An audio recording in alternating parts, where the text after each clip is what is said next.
Hello everyone, in today's lesson we are going to be looking at angles. So by the end of the lesson you should be able to determine the value of the interior and exterior angles for both triangles and quadrilaterals, as well as to find unknown angles with these shapes or using parallel lines. Okay folks, here is a test of your previous knowledge. Can you name these shapes? Pause the video and give it a try. Alright, let's hope you pause the video. Here's an obvious one. This is a square. Congratulations. I bet you got the square. Next up we have the rectangle. So as you know, squares have four sides with equal length, and a rectangle is different from a square in that it has two opposing sets of sides with equal length. And we just show that the sides are the same by using symbols like this. Okay, how about that purple shape? Well, it's a parallelogram. It is similar to a rectangle in that it has two sets of sort of parallel and equal length sides, but the angles of its corners are not 90 degrees. Next up we have the trapezoid. Trapezoids are defined by these two sort of opposing sides that are parallel to each other. But note that they are not the same length. Our lovely shape in yellow here is a rhombus. So a rhombus has side lengths that are equal to each other. So this side is the same length as this side, and they're obviously parallel to each other.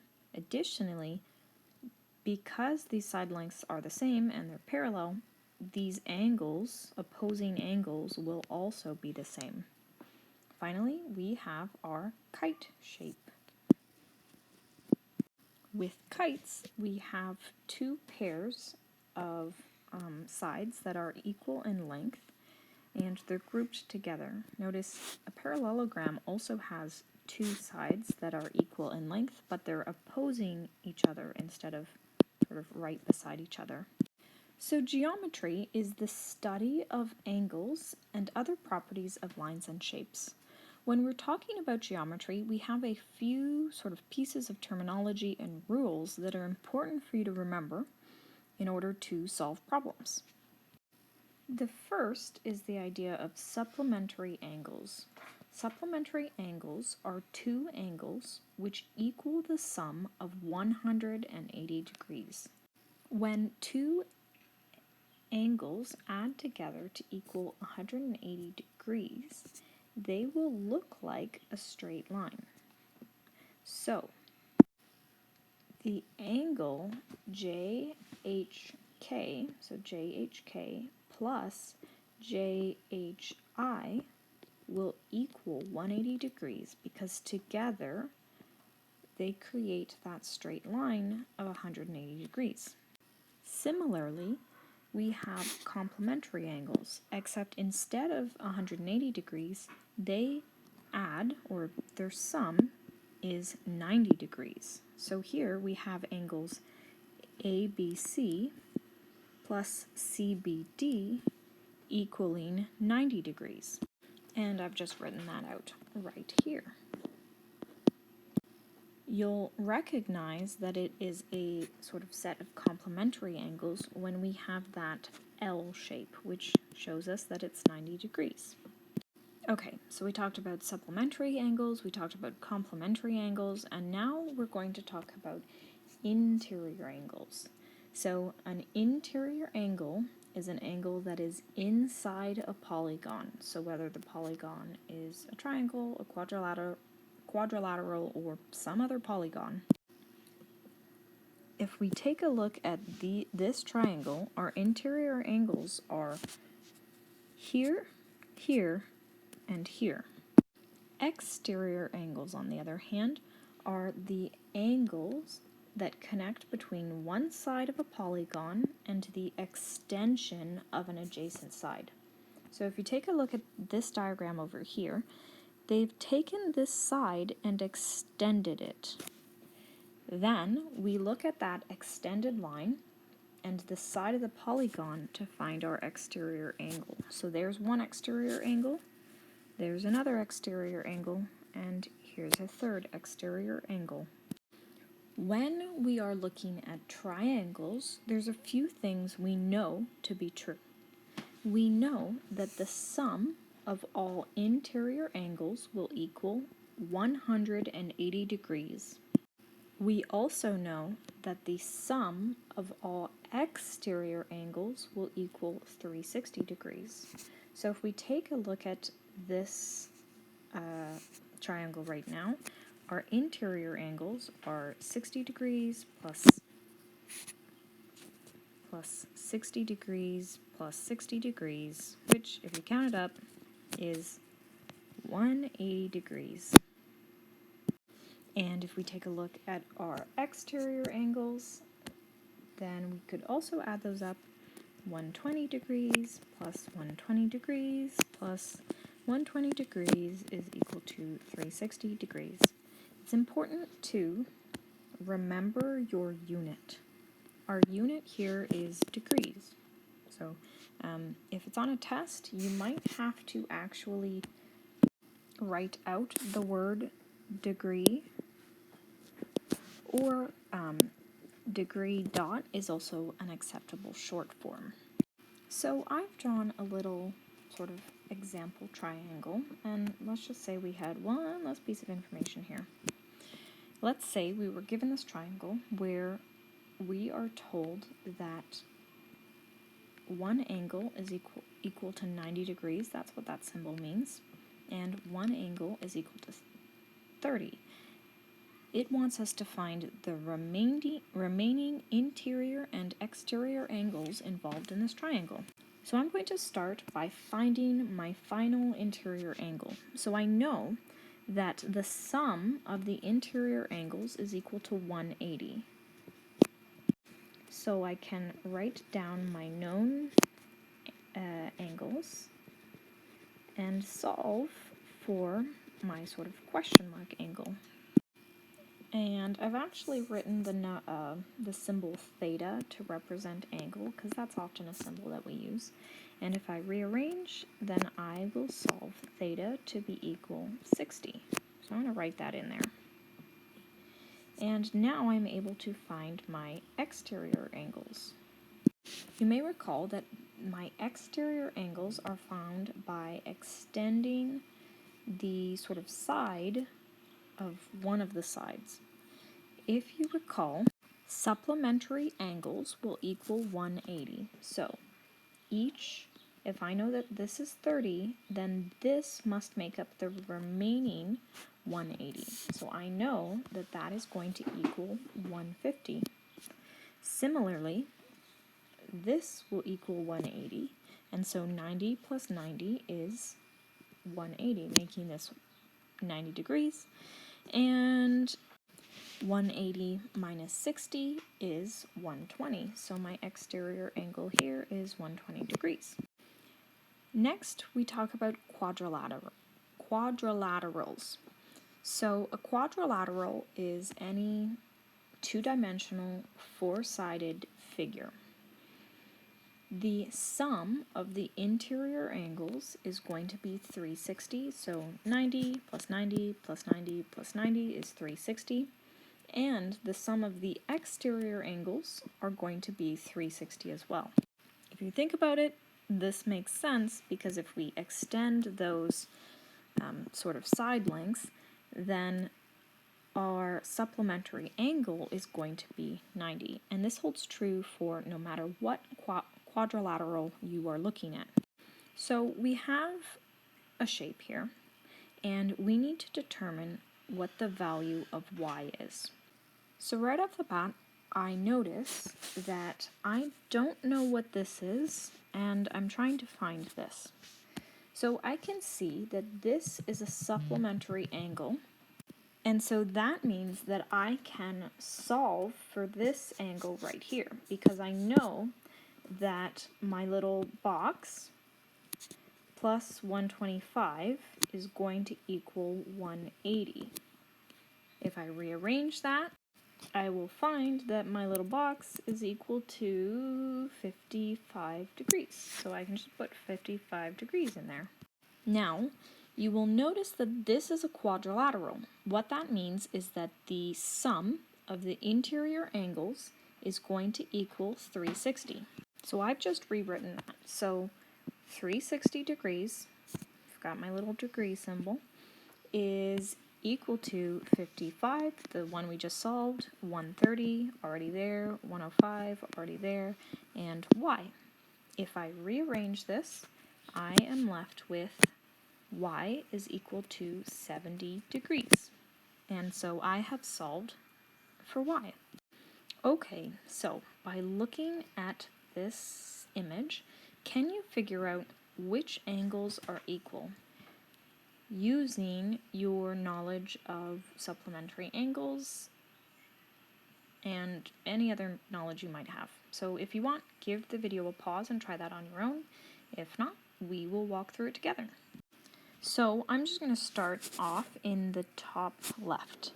Now, I will tell you right off the bat that opposite angles are equal to each other. So that means that these two are equal to each other.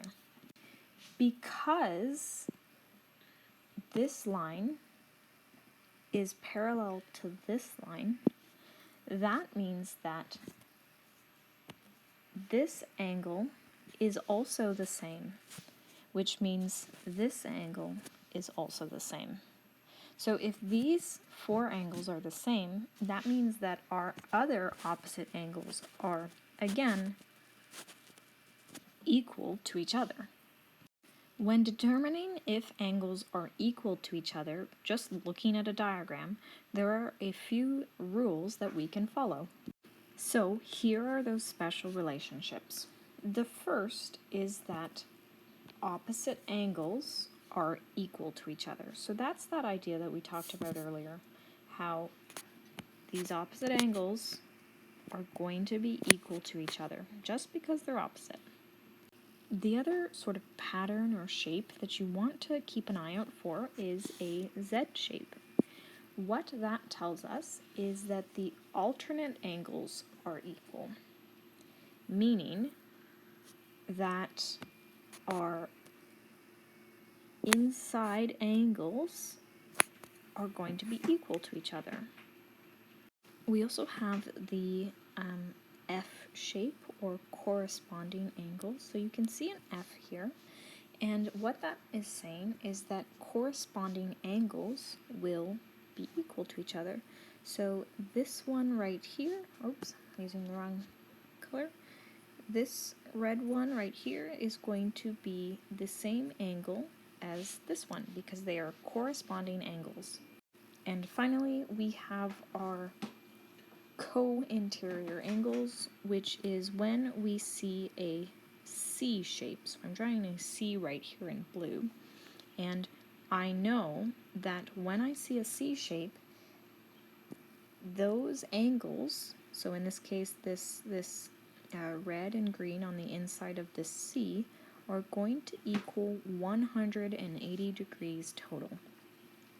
It's also worth mentioning that the sum of all angles that meet at a point are going to equal 360. So together, all of the angles around this point are going to equal 360. Okay, here's a problem. If you'd like, feel free to try it on your own. Or if you'd like, keep watching the video. So, right off the bat, I see that my only number is 80. So, if you recall from our last slide, I'm going to be looking for a few different sort of shapes or patterns in our diagram. And I do actually see the F if we flip the F. So if we flip the F, then I know that these corresponding angles tells me that y is equal to 80. So that's y right there, and 80 is a corresponding angle with y. In order to solve for x, I see that y and x will create a supplementary angle for a total sum of 80.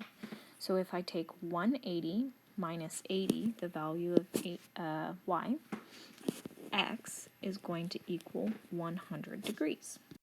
Now, x and z are opposite angles, and so this tells me that z is also going to equal 100 degrees. And finally, I need to solve for w, and that f shape is still there. So if z is 100 degrees, then w is also going to equal 100 degrees. And that's this problem solved. Okay, here's another problem. Again, we are trying to solve for the unknown variables. I see right off the bat that this is a triangle, and I know that the interior angles of a triangle are going to equal 180 degrees. So we have 180 degrees is equal to 68 plus 34 plus y, and if I rearrange this, I get y is equal to 78 degrees. Now, again, if I'm keeping an eye out for my shapes, then it helps me to be able to recognize right off the bat. Here, I see a big X, which tells me that there are opposite angles. So, 34 is opposite to X, and these will be the same angles. Also notice that if we needed to, we could solve for these angles because we have this Z pattern going on. Okie dokie, here's another problem. Pause the video and try it on your own if you're ready. So I think the fun part is there are lots of different ways of solving these problems, and you can start with often many different variables. What I see is I see an F shape right here. What this tells me is that we have corresponding angles. So 79 is a corresponding angle of x, so x is going to equal 79 degrees. I also see a straight line here, and so that means it's going to be a supplementary angle. So 180 is going to equal x, which is 79 degrees, plus y. So I did catch a mistake of mine. Initially I had written y, but I meant z. So if I rearrange, z is going to equal 101 degrees. Finally, I see that this is a triangle, which means the sum of the interior angles is going to equal 180 degrees. If I add 79 degrees plus 71 degrees plus y, and so if I rearrange, I'm going to find that y is equal to 30 degrees, and I have solved this problem. Here's another problem. Try it on your own. Find the value of b, or keep watching and we'll solve it together. So, again, a lot of awesome ways to solve this problem. Some are more complicated than others. Let's take a look. Do you see this F shape? If you see this F shape, then you can take an immediate jump to b is equal to 34 degrees. Okay, here's another problem. Pause the video. Can you find any of our shapes, whether it be X, C, F, or Z? Find the shape.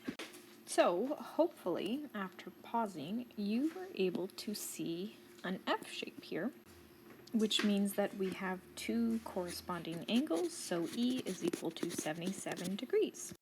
So this is our final problem here, and right off the bat it looks a little bit different because we have this thing going on right here. So one thing you can do is you can find your F shape, and what that tells me is that this is going to equal that. So we have 2x plus 15 is equal to 3x minus 5. If I rearrange, I'm going to put this 2 over here, and I'm going to put this 5 over here. And so that becomes 3x minus 2, and 15 plus 5. And I can simplify that to equal x is equal to 20. Now, it's important to know that x is not the angle. X is the value of the x variable. So this becomes 2 times 20 is 40, plus 15 is 55. So my angle is 55, and this one is 55 degrees as well. Opposite angles are also going to be 55, so this B is going to be 55 degrees.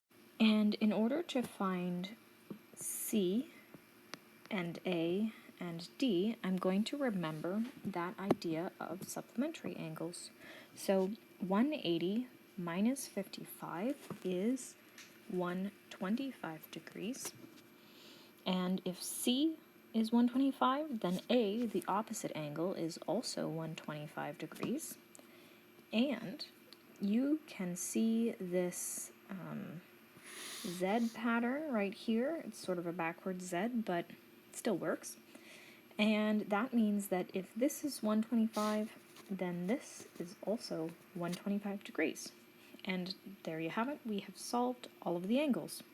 So here is the homework for this lesson. Be sure to give it a try, and as always, ask your teachers if you need any help.